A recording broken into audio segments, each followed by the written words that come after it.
Hello there, and welcome. I'm so glad you could join me tonight. There's something truly special about the way a good, scary story brings us together, isn't there? It's that thrill of the unknown, the way our hearts race just a little bit faster when the lights go down. Tonight, I've gathered some of the most unsettling legends and tales to share with you. We're going to dive into the shadows and see what's lurking there. So make sure you're comfortable, maybe grab a warm blanket, and let's settle in for some classic storytelling. I hope you're ready for a few chills, because these aren't your average bedtime stories. We're going to explore the things that go bump in the night, and the mysteries that stay with you long after the video ends.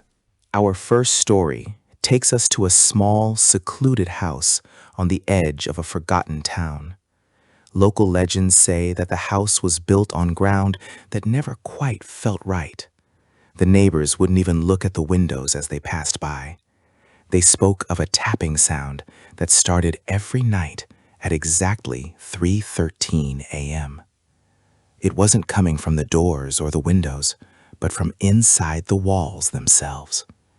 Imagine living there, trying to sleep, and hearing that rhythmic, persistent tap, tap, tap, echoing through the hallway.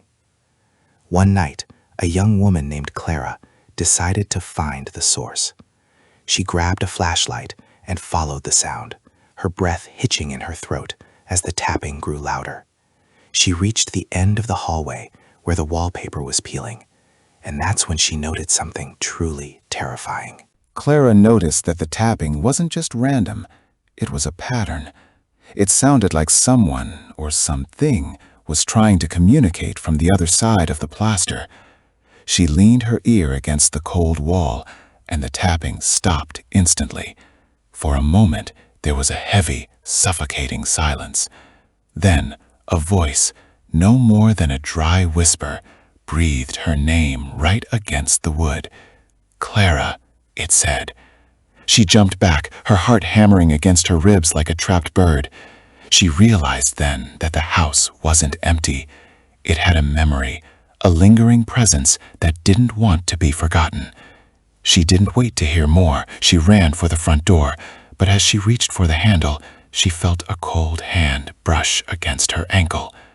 It's stories like these that remind us that some secrets are better left buried. Now, let's talk about the woods. There's a certain type of silence you only find deep in the forest at night. It's not a peaceful silence, it's a waiting silence. Our second tale involves a group of campers who decided to venture off the beaten path.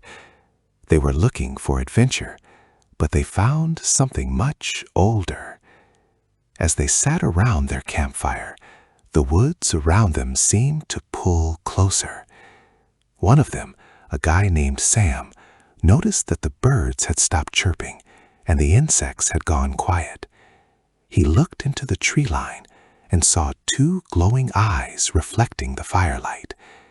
At first, he thought it was a deer, but the eyes were too high up and they didn't blink. They just watched, steady and unmoving, from the darkness of the pines. Sam pointed them out to his friends, but when they turned to look, the eyes were gone.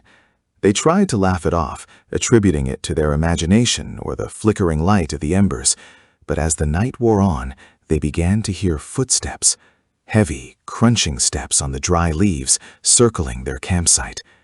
Every time they shone their lights into the brush, the noise stopped. They felt like they were being hunted, or perhaps just observed by something that considered the forest its own.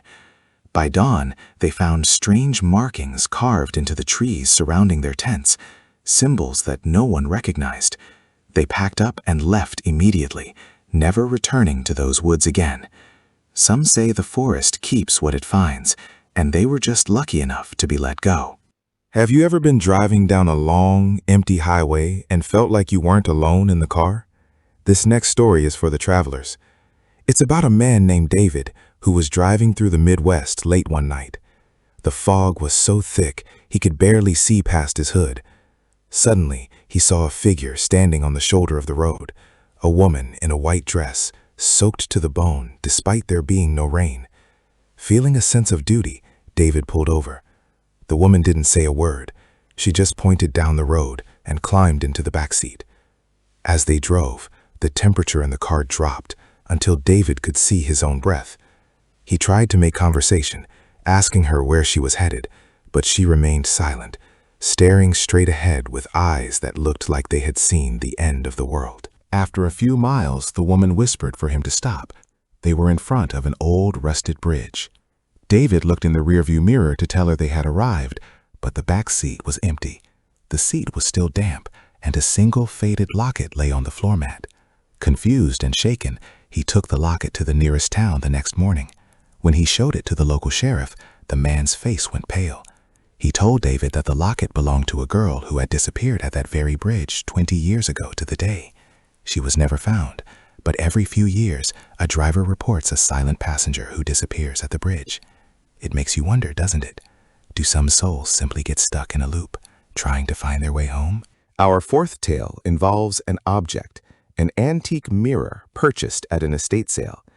The new owner, a young man named Elias, loved the ornate gold frame and the way it looked in his bedroom. However, he soon noticed something strange. When he looked at his reflection, the room behind him in the mirror didn't look quite right. The door was slightly more open in the reflection than it was in reality. The shadows seemed to fall in the wrong directions. One evening, while brushing his teeth, Elias noticed his reflection wasn't moving in sync with him. He stopped, but the version of him in the mirror continued to brush for a few seconds more. Then, the reflection slowly turned its head, looked him dead in the eye, and smiled a wide, impossible grin that Elias wasn't making. He realized then that the mirror wasn't reflecting his world, it was showing another one. Terrified, Elias covered the mirror with a heavy sheet, but he could still hear things. He heard muffled footsteps coming from behind the glass, and sometimes he would see the sheet flutter as if someone was trying to push through from the other side. He tried to get rid of it, but no matter where he took it, the mirror always found its way back to his house. It would appear in his hallway, then his living room, then eventually back in his bedroom. Finally, he decided to shatter it.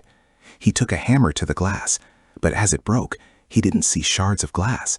He saw 1,000 tiny versions of that grinning face, each one laughing in a high-pitched metallic tone. He never looked in a mirror again, but sometimes when he passes a window, he still sees that same grin watching him from the corner of his eye. For our final story, let's consider the things we leave behind in our attics. A family moved into an old farmhouse and found a locked trunk in the crawlspace. It was heavy, bound in leather and iron. The father, curious, managed to pry it open. Inside, he found hundreds of old photographs, but they were all of the same person, a man in a black suit, standing in different parts of the very house they had just moved into. In every photo, the man was getting closer to the camera. The first photo showed him in the distance of the yard. The 10th showed him on the porch.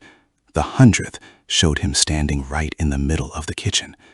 The most disturbing part, the photos weren't old. In the background of the latest ones, the family's own furniture was visible. The man in the black suit was in the house with them, and he was getting closer with every flash of the bulb. The family didn't stay to find the final photograph. They left that night, leaving the trunk and the house behind.